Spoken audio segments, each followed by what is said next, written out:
Janatimirandasya Jnana Jana Shalakaya Kakshudamilitam Yena Tasme Shri Gurave Namaha Vandeham Shri Guru Shri Yuttapada Kamalam Shri Guru Vaishnavam Jai He Krishna Karuna Sindhu Dinabandhu Jagatpate Gopesha Gopika Kanda Radha Kanda Namostute Tapata Kanjana Gorangi Radhe Vrindavaneshwari Proshabhanusute Devi Pranamami Hari Priye Vanjakalpatarubhyarche Krupa Sindhubhyaeva Patitanam Pavanebhyo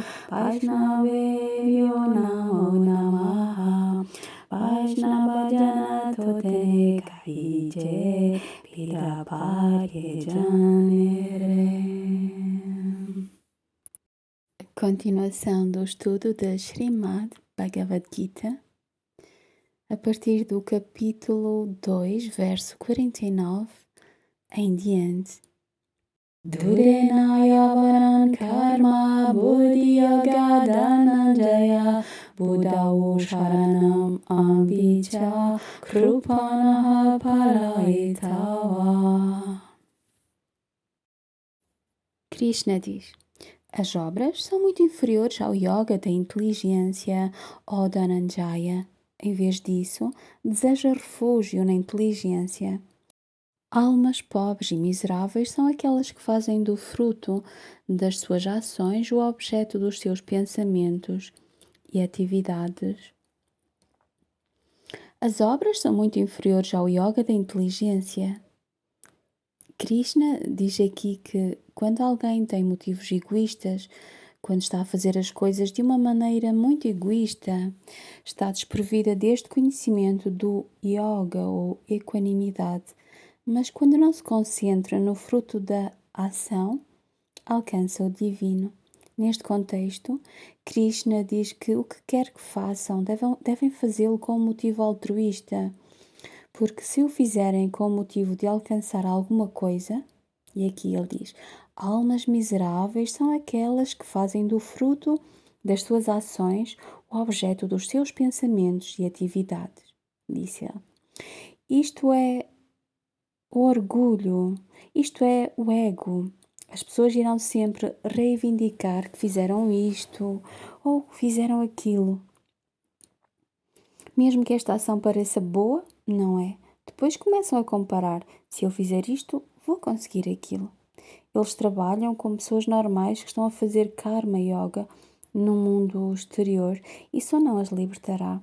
Krishna diz que devemos lamentar as pessoas com tais mentes porque se condenam a si mesmas. Ele diz, Arjuna, em vez de te concentrares nisso, adquire o verdadeiro conhecimento do yoga e da entrega. Porque quando vocês têm o verdadeiro conhecimento do yoga, Deus revela-se. Este amor desperta, porque passam por esta purificação. Então largam o que é meu e eu. O ego não está presente dizendo, eu estou a fazer isto, eu estou a fazer aquilo. Esta maneira errada de pensar irá desaparecer. Ele aconselha Arjuna.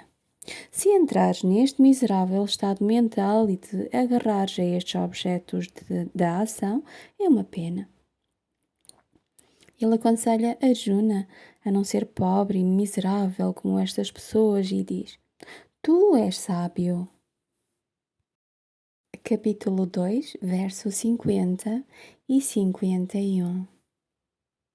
Bodhi yukto jahatiha hube sukruta dushkrute tasmad yogaya yojiyasva yoga karma sukoshalam karma jambodhi yuktahi param tyaktva manishina janma bandha binirmuktaha padam gajanti anamayam. Alguém dotado da sabedoria de equanimidade descarta aqui e agora os frutos das boas e más ações. Por isso, dedica-te ao yoga, à execução das ações com uma mente equilibrada, verdadeiro yoga. Os sábios que uniram a sua razão e a vontade ao divino renunciam ao fruto que a ação produz e, libertos da escravidão do nascimento, alcançam o estado além do sofrimento. Aqui, no verso 50, Krishna diz que um verdadeiro yogi, dotado de equanimidade, larga facilmente o bem e o mal nesta mesma vida. Um verdadeiro yogi não está apegado a nada. O que recebe consegue dar sem qualquer remorso. É livre. Faz isto porque está estabelecido na equanimidade. Os resíduos de todas as virtudes e atos pecaminosos das vidas passadas, persistindo na forma de tendências, são armazenados no Brahmanadi. O verdadeiro yogi vê isto e larga-o, remove todas estas tendências, renuncia a elas a partir da própria mente, quebra a conexão com estas ações que realizou nesta vida ou numa vida passada, remove-as a partir da mente, não fica simplesmente sentado a desfrutar disto. Quando faz algo de bom, não fica ali sentado a sentir-se bem com isso e a elogiar-se a si mesmo, remove até mesmo esse sentimento. Cristo diz isto: de que serve darem amor àqueles que vocês já amam? Não faz sentido nenhum amar apenas as pessoas que já amam. Devem aprender a ir para além disso e amarem todas as pessoas. Têm de chegar ao ponto desta equanimidade de espírito, como o yogi que vê tudo na mente, que vê a conexão com a sua ação na própria mente, desde o princípio. Qual é a atenção que dão àquilo que surge na mente? Krishna diz que, a partir desse momento, removem-no da vossa mente para que não possa dar frutos na forma de renascimento. Se renunciarem a todos os frutos da ação a partir da própria mente, a mente é purificada. Não existe criação de nenhum novo karma para mais tarde. Começam a queimá-lo. É isso que o Atma Kriya Yoga faz. Queima o karma, libertando-vos de tendências passadas que foram armazenadas no vosso interior. Através da execução desta ação desinteressada pelo bem do mundo, todas as ações dos yogis são neutralizadas. Com esta atitude não existe apego ao ganho pessoal. Quando ajudam as pessoas, existe sempre uma expectativa por um obrigado, por uma gratificação, por louvores. Veem isto na vida diária, veem isto em toda a parte. Onde quer que vão, o mundo funciona com base na expectativa. Quando não esperam nada da própria mente, tudo é purificado, tudo é transformado. Param esta criação de karma. Do mesmo modo, as virtudes e ações pecaminosas desta vida corrente também vão deixar de ter qualquer efeito. O Sr. Krishna aconselha Arjuna a assumir o compromisso de se esforçar através do yoga da equanimidade. O Senhor lembra à mente de Arjuna que um tal yogi se liberta nesta mesma vida. Diz que se podem libertar agora e para sempre nesta mesma vida. Como? Têm de se transformar, têm de executar todas as ações sem qualquer expectativa, e se isso for feito, serão livres. Caso contrário, tornar-se-ão escravos da mente e tão loucos como a mente. No verso 48, Krishna diz a Arjuna: fixo no yoga faz as tuas ações. Cada ação que se pratica na vida, seja ela grande ou pequena, cria sempre karma, porque a própria natureza da ação leva à escravidão, ao apego. As pessoas não conseguem realmente ficar inativas, mesmo por um momento, estão sempre ocupadas. A mente está sempre ocupada a envolver-se, saltando de um pensamento para o outro, passando de uma ação para a outra. Não é possível não agir. Mesmo quando estão a dormir, estão a praticar uma ação, estão a respirar. para dentro e para fora. Estão a mover-se para a esquerda e para a direita. Portanto, existe ação em cada aspecto da vossa vida. Krishna diz nessas circunstâncias: pratiquem o yoga da equanimidade. Se treinarem a vossa mente para ver esta igualdade é muito fácil e é a melhor prática para se livrarem do mau karma, para se livrarem da escravidão do karma. Portanto, pratiquem isto e tornem-se equânimes no fracasso e no sucesso, pois é a equanimidade que é a essência do yoga. É somente através desta equanimidade da mente que se alcançará o estado de perfeição. Os sábios que uniram a sua razão e vontade ao divino renunciam ao fruto que a ação produz e, libertos da escravidão do nascimento, alcançam o estado além do sofrimento. Krishna diz que os sábios uniram a sua razão e vontade ao divino. Eles não estão apegados à mente, que está sempre a pensar no eu e no meu. Pela sua sabedoria, os verdadeiros sábios e instruídos estão estabelecidos no estado da equanimidade da mente e alcançaram o objetivo da sua existência humana. Tornaram-se sábios, tornaram-se yogis.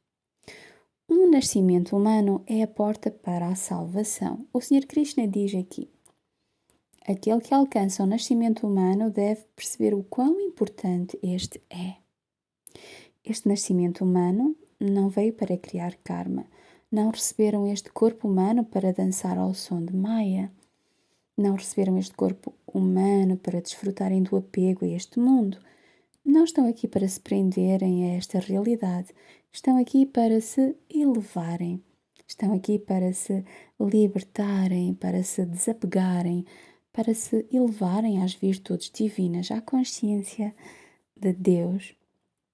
Não estão aqui para reconstruírem o karma, mas para ficarem livres dele, para ficarem livres do sofrimento, porque é pela criação do karma, primeiro na mente, que o sofrimento surge, mas tornam-se a vocês mesmos infelizes. Ninguém é responsável pelo vosso sofrimento. São responsáveis pelo vosso sofrimento, porque na vossa mente escolheram ser infelizes, escolheram ser pobres, escolheram ficar infelizes, deprimidos e assim por diante. Krishna diz a Arjuna: eleva-te, meu querido, sê sábio. Se for sábio, não te vais apegar a todas estas qualidades humanas e perder a oportunidade nesta mesma vida. Se perderes esta oportunidade e permaneceres imerso no gozo mundano, então não és sábio, és como o mundo exterior.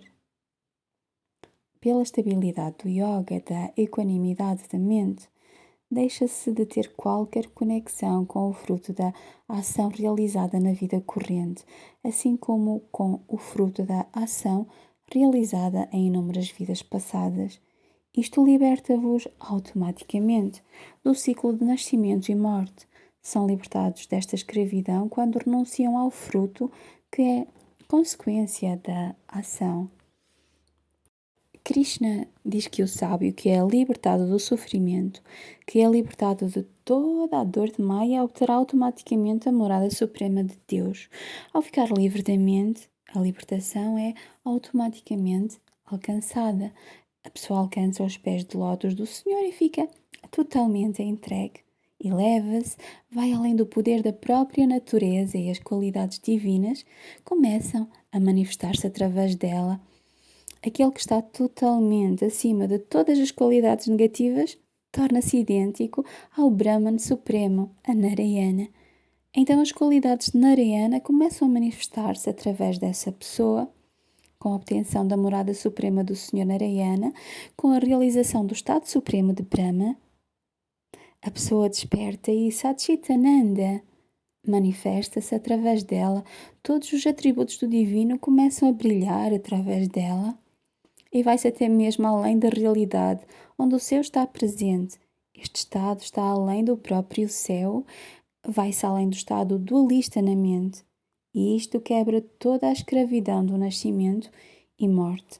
Quando a escravidão do nascimento e morte é quebrada, a pessoa eleva-se acima, até mesmo dos céus, torna-se um verdadeiro yogi. Capítulo 2, verso 52. Yadate mahakalilam bodhiryati tarishyati tadagantasi nirbedam shrotabhyasya shrutasya cha. Quando a tua inteligência atravessar para além do turbilhão da ilusão, então tornar-te-ás indiferente às escrituras já ouvidas e às escrituras que ainda irás ouvir. O Senhor Krishna diz aqui que quando tudo isto tiver sido erradicado da vossa mente, quando todas as qualidades negativas tiverem sido descartadas, quando a vossa mente tiver sido purificada de todas as impurezas, quando o vosso intelecto estiver focado no divino, então irão perceber que não existe bom ou mau, mesmo quando ouvirem alguém a lisonjear-vos ou a não vos lisonjear. Isso não fará qualquer diferença. Neste verso, o Senhor Krishna refere-se ao que as Escrituras dizem que devem ou não fazer. Nas Escrituras há sempre muitas coisas que vos dizem: têm de fazer isto e não têm de fazer aquilo. Krishna diz que quando a vossa mente está completamente focada no divino, aquilo que leem nas Escrituras ou que ouvem das Escrituras não vos faz qualquer diferença. Percepcionam o divino em toda a parte, não só em pessoas santas, mas em todas as pessoas, onde quer que vão e em qualquer dever que cumpram. E como cumprem o vosso dever com tal devoção, cumprem-no com tanta ânsia, exclusivamente para servir e agradar a Deus. Renunciam a qualquer mérito que a mente pensa que pode ganhar ao servir o Senhor. Algumas pessoas dizem: nós rezamos, nós amamos. Mas por detrás disto existe sempre uma certa expectativa. Neste verso, o Senhor diz a Arjuna que depois do desaparecimento do apego, a sua mente recuperaria o seu estado natural de transparência. Então ele desenvolveria indiferença genuína para com todos, para com os objetos efêmeros deste mundo e do próximo. Capítulo 2, verso 53. Shruti pratipanate yadastasya nishchala samada ajala buddhis tada yogam abhapsyasi. Quando o intelecto bem elucidado por me ouvir e firmemente assente permanecer inabalável numa mente concentrada, então alcançarás a visão do Self e alcançarás o Yoga. Neste estado de Yoga, o intelecto atravessou o espelho da ilusão e afastou-se inteiramente dos prazeres deste mundo e do próximo. Vocês não se preocupam com esta vida ou com a próxima. Livram-se completamente da falha da distração. Estão totalmente concentrados e afeiçoam-se à prática da meditação em Deus. Krishna diz: quando a tua mente está calma, quando a tua mente não está apegada ao exterior, deixa a tua mente estar focada em Deus. Ele não diz: quando a tua mente está controlada, deixa só ficar assim. Diz que a mente tem de estar focada na forma divina de Deus, na forma divina do próprio Narayana. Então pratiquem a meditação em Deus e fiquem inabalavelmente e firmemente concentrados em Deus somente. Quando a vossa mente tiver mudado o seu estado e a sua maneira de ver a vida, têm de se focar em alguma coisa nova. Caso contrário, a mente voltará às atividades passadas. Bhagavan Krishna diz: concentra a tua mente em Deus. É como uma criança. Quando uma criança é travessa, tem de dar à criança um brinquedo para ela brincar, para que ela se entretenha. A mente é como uma criança travessa. Tem de fazer com que a criança se porte muito bem. Falam gentilmente com a criança, mas também têm de dar à criança um certo instrumento E o instrumento é esta concentração profunda. Esta meditação em Deus somente é aqui que a mente deve descansar, firme e sem distrações. A mente, firmemente assente, permanece inabalável numa mente concentrada. Então alcançarás a visão do Self e alcançarás o Yoga. Tada Yoga Mavaptyasi. É através desse yoga que alcançarão esta união perpétua e completa com Deus. Esta união só acontecerá quando a mente estiver livre dos 3 gunas, que são impureza, distração e obscuridade. Quando estão dotados com o poder e a energia do discernimento e impassibilidade, então estão a concentrar-se inteiramente em Deus. Estes são os 7 tipos de yoga relacionados com o yoga da mente. Yoga da ação, yoga da meditação, yoga da equanimidade, yoga da glória divina, yoga da devoção, Ashtanga Yoga, que consiste nos 8 membros, e Sankhya Yoga. O primeiro yoga é o yoga da ação, Karma Yoga. Aqui a ação é executada por alguém que procura subir ao mais elevado nível do yoga. É a ação de fazer o esforço para alcançar a união entre o Atma e o Paramatma e de perceber a unidade nesta equanimidade da mente. O segundo yoga é o yoga da meditação, Dhyana Yoga. A mente do yoga é tão estável como a chama de uma lamparina, mantida num lugar sem vento. Capítulo 6, verso 19. Quando a mente entra neste estado de estabilidade e não vacila, não salta para a esquerda e para a direita, alcançou o objetivo de Dhyana Yoga. O terceiro yoga é o yoga da equanimidade, Samatva Yoga. Ao praticar esta forma de yoga, a pessoa executa o seu dever enquanto estabelecida no yoga. Verso 48. Façam o vosso dever, mas estejam centrados. Estabeleçam-se no yoga, renunciando ao apego e vendo o sucesso e o fracasso de forma idêntica. O quarto yoga é o yoga da glória divina. Neste verso, Bhagavan Shri Krishna pede a Arjuna para contemplar o seu poder maravilhoso. Ele diz: contempla, vê a glória de Deus em tudo. O quinto yoga é o yoga da devoção, Bhakti Yoga.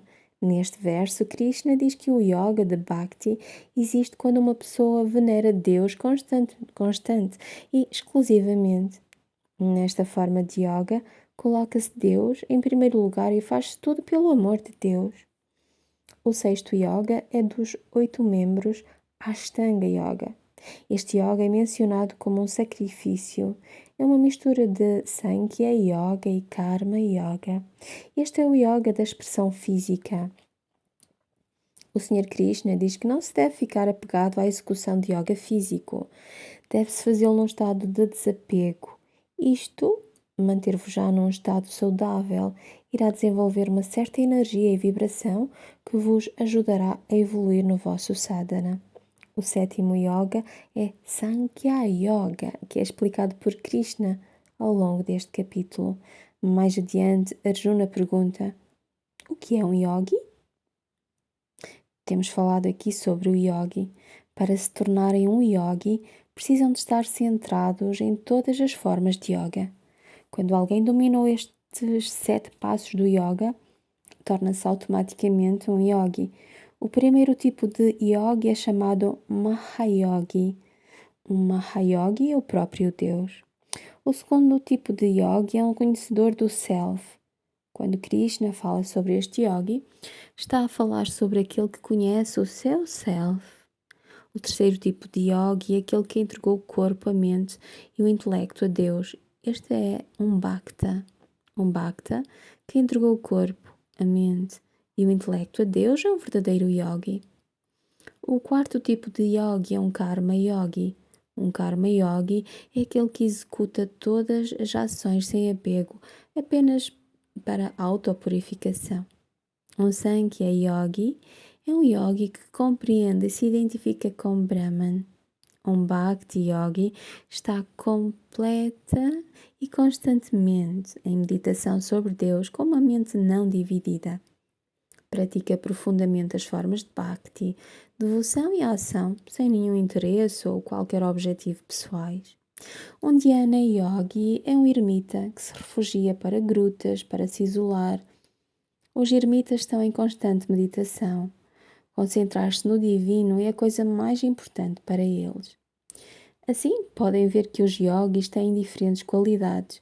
Mais adiante, Krishna explica mais a Arjuna sobre os diferentes aspectos do yoga e dos yogis.